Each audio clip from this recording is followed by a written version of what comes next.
I was 57 years old, the year my son-in-law used my daughter's phone to tell me I wasn't welcome at her nursing school graduation. 9 words. That was all it took.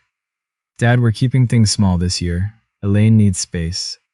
I read them standing at my kitchen counter with a cup of coffee going cold beside me, and I made myself read them twice more because the first time my brain wouldn't accept what it was seeing. The ceremony was a Friday in May. I'd had the date on my kitchen calendar since January, written in her handwriting. She'd put it there herself the last time she visited, a red circle around the number with a little star beside it. I typed back 3 words, "She's my daughter." The screen showed me nothing. I set the phone face down on the counter and looked at my wife Alma's old recipe box on the shelf, the one I'd never moved, the one still covered in her handwriting. And I stood there a long time in my kitchen, wondering when exactly I had become something to be scheduled around. Before I get to the 11 missed calls, before Denver, before the mountain trail, before everything that unraveled while my phone was dark and the plane was 30,000 feet over the Rockies.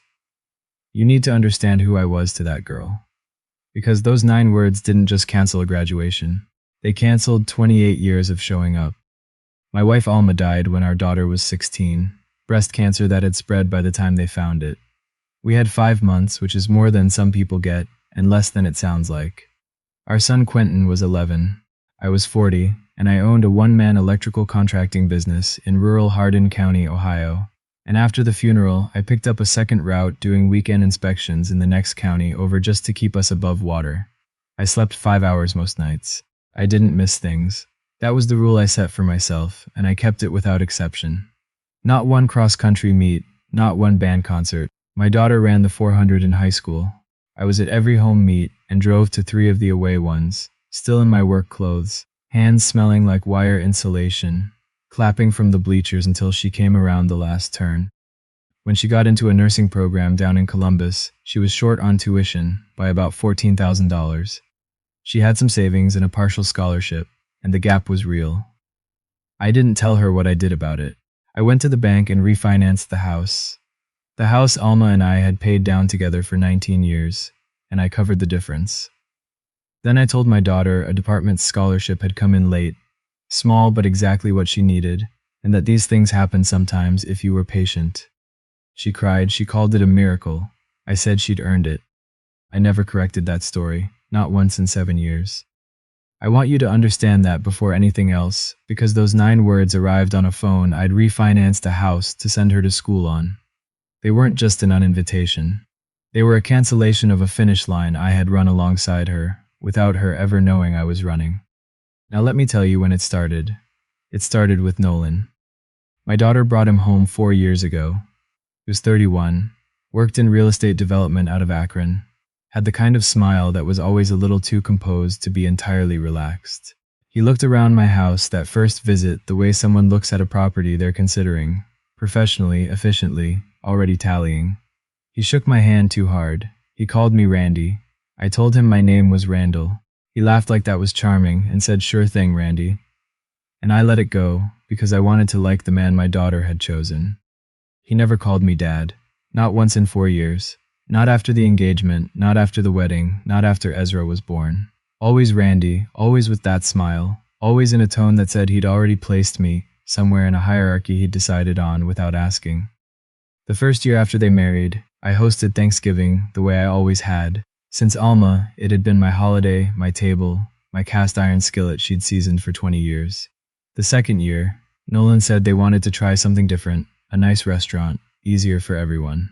Third year, I got a text the morning of with an address I'd never seen. I showed up and sat at the far end of a table he'd booked at a venue he'd chosen, and I watched him watch the room the way a director watches a set.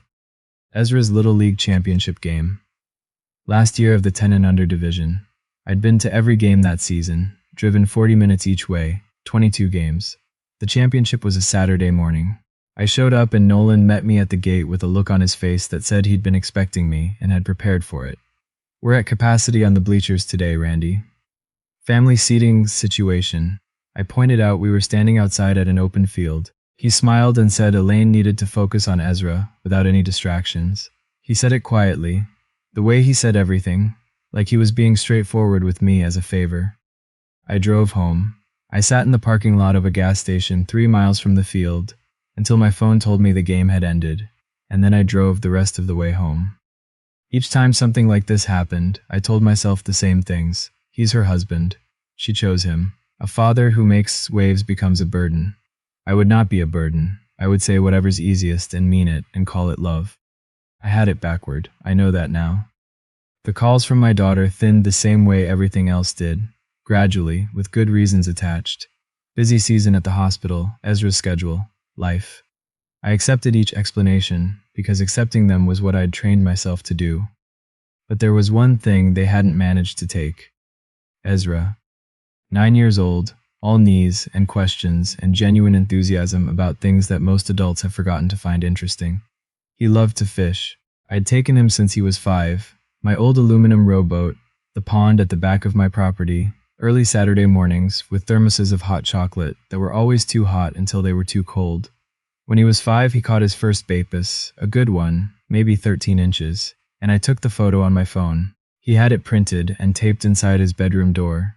He told me it was his lucky photo, that when he looked at it before a test, things felt like they were going to work out. Last summer I'd promised him something bigger, Lake Erie, a real boat, walleye season, the North Shore. I'd drawn him a map on a paper napkin, showing where the fish run and where we'd anchor. He kept that napkin folded up in his dresser drawer.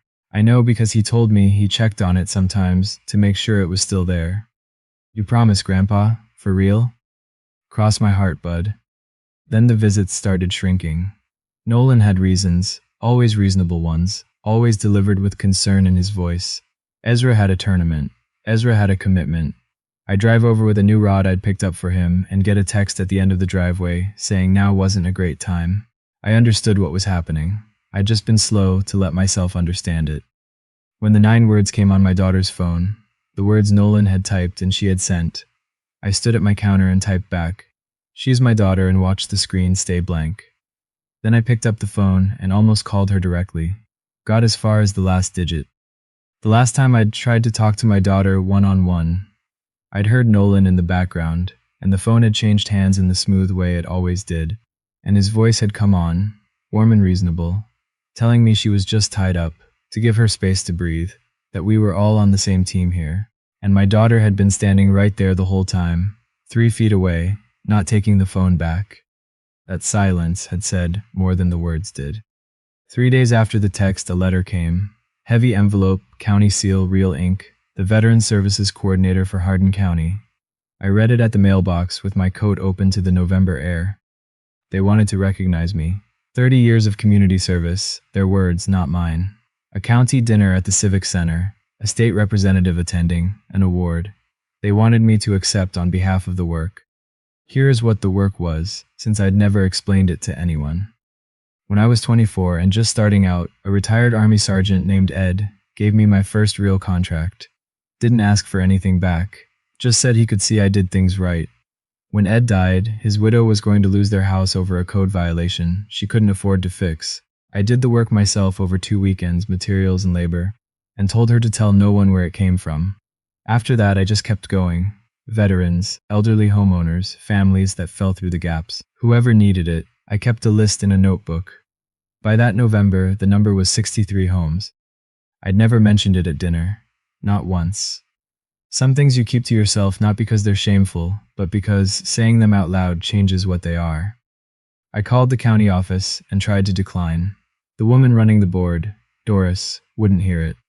"Randall," she said, "the dinner is tomorrow evening. Your flight to Denver leaves the following morning. You have no excuse, and I have no more patience for your modesty." I'd called Quentin 2 nights earlier.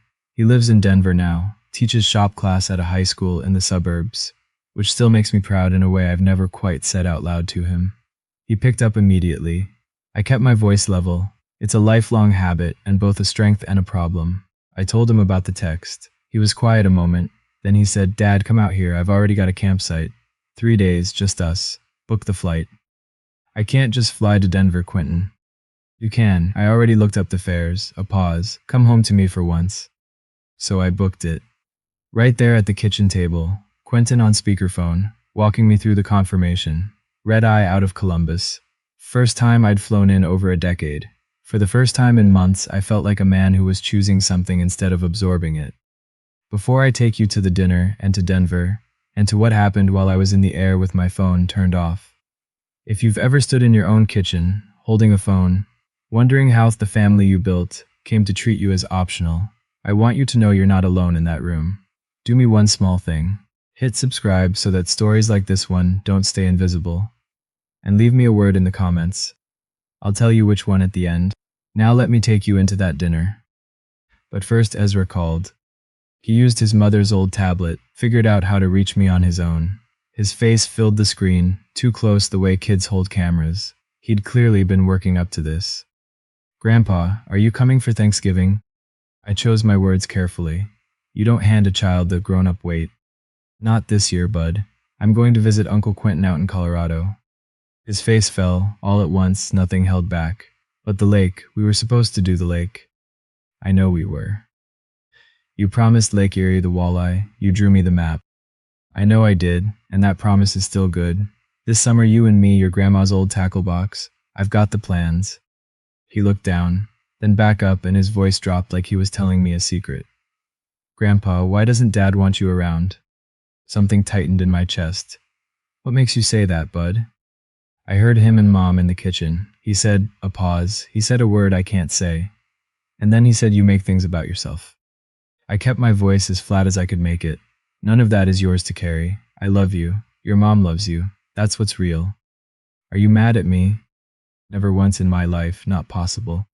He almost smiled. Then a door somewhere behind him and Nolan's voice, "Ezra, who are you talking to?"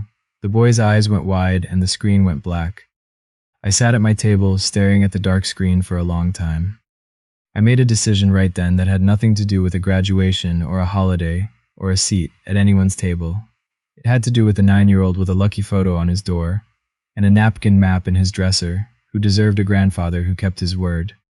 The Civic Center was full when I walked in.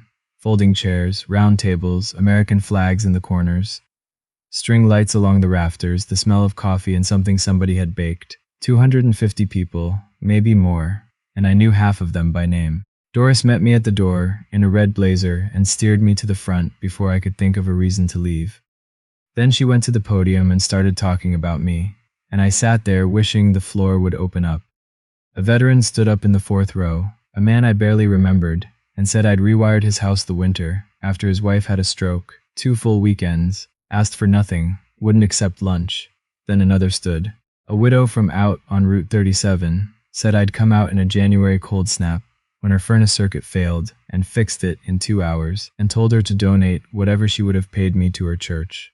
A man I'd never met said his father's house had been days from failing its safety inspection when I came in and made it right. One by one, I lost count. I sat with my hands folded and my ears burning, and I am telling you I am not built for rooms full of people looking at me. I build things so I don't have to stand in front of rooms. But I looked at those faces, and not one of them had ever once made me feel like I was extra. Doris called me up. The whole room rose, all of it on its feet, clapping for an electrician from Hardin County in a suit that needed pressing. That was when I saw him. Back corner, dark sport coat, watching me with a slight tilt of his head like he was recalibrating something. I'd seen his photo on Nolan's desk once. Monroe Dexter, the real estate investor Nolan had been chasing a development deal with for over a year. Big project over in Wyandotte County. I hadn't known Monroe was from this part of the state. He found me at the coffee table afterward, while people were still coming over to shake my hand. Randall Vickers. He extended his hand, firm grip, honest eyes. Monroe Dexter. That was something else up there. We talked easily. The way 2 men from the same kind of town can talk even when one of them has made 10 times what the other ever will. Then he asked how I ended up here, and I mentioned my daughter, and I said Nolan's name. Monroe's expression shifted, not dramatically, just a small recalibration, the look of a man fitting 2 pieces together that he hadn't realized were from the same puzzle. "Nolan's been working my Wyandotte project for 18 months, he said, measured. He's never once mentioned you." A pause. If my business partner's father-in-law was the man this whole room just stood up for, I'd have led with it in the first meeting. I didn't say anything. "That's a strange choice," Monroe said, half to himself. Then he shook my hand again, slow and deliberate. "Real honor to meet you, Randall." He walked back into the crowd. I stood at that table, holding a paper cup and turning it over in my mind. 4 years. Nolan had spent 4 years, making sure his world, and my world, never touched. He'd curated me out of his life with patience and precision. It had never once occurred to him that the two worlds might collide on their own, without his hand on the frame. They just had, in a civic center in Hardin County with 250 witnesses. I didn't plan it. I couldn't have. The next morning I drove to Columbus and flew to Denver. At the gate, I did something I almost never do. I turned my phone completely off. Not silent, off. Black screen. I wanted the quiet. I'd spent enough years being available to people who weren't available back.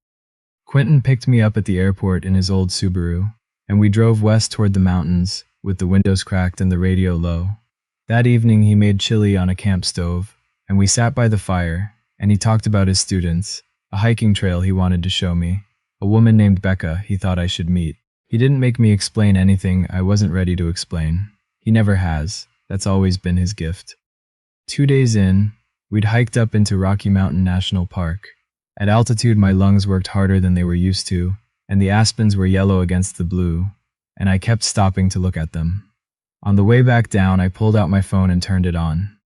It found signal, then it started. Missed call, missed call, missed call. I watched the number climb. 11. 11 missed calls from my daughter, the same daughter who, 11 days earlier, had sent me 9 words that weren't hers. One text beneath them, "Dad, I didn't know about any of it. Please call me when you can. I'm so sorry." I stood on that trail with the aspens moving around me, and I looked at that number a long time. Some tired part of me felt the satisfaction of it for a moment, the part that had been cut from Christmas photos and turned away from Little League fields. But it passed fast, because underneath the number was still my girl, and she was somewhere in Ohio trying to reach her father. I called her from that trail. She answered before the second ring. "Dad." Her voice broke on the one word. "I'm here," I said. "Talk to me." The community dinner photos had gone up on the county Facebook page overnight. Someone had posted the whole thing, Doris's speech, the veterans standing, my name on the plaque. By morning, the comments were full of people Elaine had never heard of talking about her father. Veterans, widows, families whose names she didn't recognize. "The house on Millbrook Road," she said. "The Henderson family. Dad, people have talked about the mystery electrician who rewired that place after the fire for 10 years. That was you. They needed the work done." "Dad," her voice changed, "the scholarship, the nursing school scholarship. There was no department scholarship that came in late."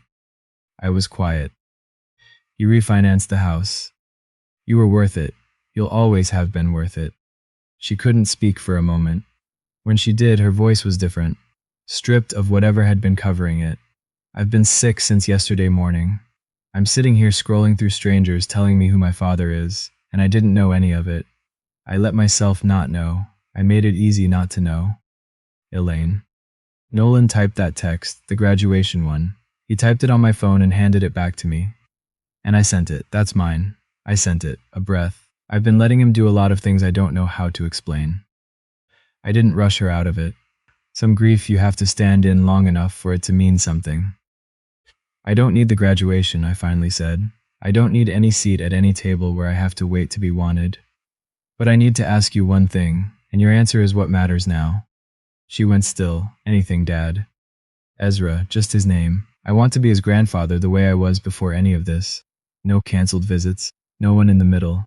That boy is waiting on a fishing trip I promised him, and I keep my promises. That's the condition." "Yes," she said, immediately, no hesitation. "Dad, yes. He's been asking for you all week, every single day." A pause. "Nolan's gone. I asked him to leave 2 nights ago, after I saw Fido's photos, and everything just clicked at once. I looked at Ezra and I thought, I'm teaching this boy that this is what family is supposed to look like, and I couldn't. I hadn't expected that. I stood a little straighter on that trail. "He kept telling me he was protecting us," she said. "Our image, our family's reputation." And I finally heard how it sounded. He wasn't protecting anything. He was managing it. Managing all of us. Managing you right out of the picture. "That's what that kind of patience is for," I said quietly. "I'm so sorry, Dad, for all of it. For every time I let it happen and called it something else." "I know you are, and I did. I could hear it. Real and unperformed, not the kind of sorry that wants something back. The seat at the table was never what mattered. You always were. She cried harder. But it was a different kind of crying, the kind that lets something out instead of building more of it up. And for the first time in years, on a phone call from a mountain trail in Colorado, my daughter sounded like the person I'd raised, before someone spent 4 years teaching her to be ashamed of where she came from. "There's someone who wants to talk to you," she said. I heard the phone move, small hands, quick breathing. "Grandpa." "Hey, bud. Are you really on a mountain right now? For real?" "Standing on one. You'd love it. Saw 3 elk this morning." He made a sound that was somewhere between a gasp and a laugh, and something that had been clenched in my chest for a long time finally released. Then his voice went serious. "Grandpa, Lake Erie, are we still going?" "This summer," I said. "You and me, your grandma's old tackle box, and the napkin map." "I still have the map. I check on it. It's still in my drawer." 9 years old. He'd kept that folded napkin through all of it, through every canceled plan and shortened visit, waiting on a summer that kept getting pushed back by reasons that had nothing to do with either of us. "I know you have it, bud," I said, and my voice came close to going. "This summer, that's a promise, and you know I keep those." "I know," he said, "you always keep those." Somewhere above us on that trail, the aspens trembled in the wind, and I exhaled all the way for the first time in longer than I could say. Quentin was waiting 20 feet up the path, giving me room, pretending to look at something in the distance. When I caught up to him, he didn't ask. He just walked alongside me, and that was enough. Nolan's fall wasn't loud. Men like him don't fall loudly. They stop rising and then they slip, which looks almost the same from the outside. Monroe Dexter withdrew from the Wyandotte project in January. A professional email, a change in direction, nothing accusatory. But Monroe talked in the circles Nolan was trying to climb, and the story that a man had spent years hiding a father-in-law the whole county stood up for. Because he wasn't polished enough for the frame, it traveled. 2 other deals drifted, the slow leak of reputation in a world where reputation is the only real currency. I didn't track any of it. I was in Ohio learning to be a father again and a grandfather, and I didn't have room in me for Nolan. The truth is he'd done it to himself, every piece of it. I just stopped standing quietly in the corner he'd placed me in. Elaine started seeing a therapist that winter. She told me about it on our Sunday calls, which we started keeping again. Real ones, often running close to an hour. She was working through how it happened. How you hand someone, one small thing, and then another, and another, until you're standing in a life that doesn't feel like yours, and you can't locate the moment you stop deciding. "I keep thinking about every time you said whatever's easiest," she told me once, and I let that be easy for me. I'm most sorry for that. "We were both calling something peace that wasn't," I said. "We're done with that now." "We're done with that," she said, and we meant it. That summer, I picked up Ezra at his mother's house on a Friday morning, and we drove north to Lake Erie with the windows down and the radio on. We launched a rented boat at the public ramp and motored out to the spot on the napkin map. We fished all morning, perch mostly, and then, in the early afternoon, a walleye. Not a record, maybe 22 inches, but real and solid in his. He held it up with both hands, grinning so wide it looked like it hurt, and I took the photo. He updated the lucky photo on his door when he got home. He texted me a picture of the new one, and underneath it wrote, "Better than the old one, Grandpa." I told him nothing was better than the original. He said I was wrong. We agreed to disagree. On the last morning of the trip, I opened my grandmother's, Alma's old tackle box. Green metal, hinges worn soft with age. I reached into the bottom tray and took out a fishing lure she'd painted one winter decades ago. Green and yellow, careful small brush strokes. She'd painted it as a gift that first year we had the pond. I'd never used it in the water, too careful of losing it. I held it out to Ezra. "Your grandma made that," I said. "It's yours now." He took it in both hands. The way you'd take something you understood was irreplaceable. He looked at it a long time, then he looked up at me. "I'll put it next to the photo," he said, "on the door. Good place for it." We drove home with the windows down, him asleep before we hit the highway, the tackle box in his lap where he'd insisted on holding it. I glanced over at him once, face slack and easy, the light on his hair, and I thought about Alma, about how much she would have loved this boy, about how she would have told me, in that direct way she had, that I should have said something much sooner. She was always right about things like that. Here is what I want to leave you with. Not because I have wisdom to hand out. I'm a 57-year-old electrician from a small county in Ohio who spent too many years calling fear by its better names. Patience, peacekeeping, being a good father. Those names let me swallow things I shouldn't have swallowed. The moment I stopped shrinking to fit a space someone else had sized for me, everything changed.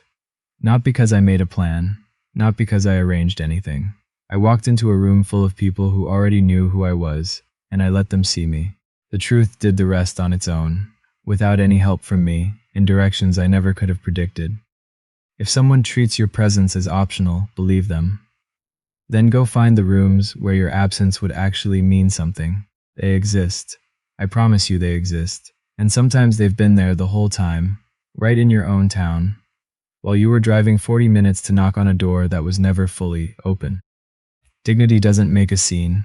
It doesn't win arguments. Sometimes it's just a man turning his phone off at the gate and choosing the quiet for once, and letting that be enough. The people who genuinely love you don't need convincing. They're already there. Ezra calls me most Sundays now. Sometimes about a fish he spotted in the creek near his house. Sometimes just to talk, the way his mother used to before someone spent 4 years teaching her not to. I never get tired of picking up. Last month, late August, the light going gold over the pond out back, I was sitting on the porch when my phone buzzed. A photo from Elaine. Her dining room table in afternoon light. One chair pulled out from the head, waiting. 3 words underneath it. Your seat, Dad. I sat there on that porch and I smiled, and I typed the only thing there was to say. On my way. Because this time the room was real, the door was all the way back, and the people on the other side were the ones who'd left it open.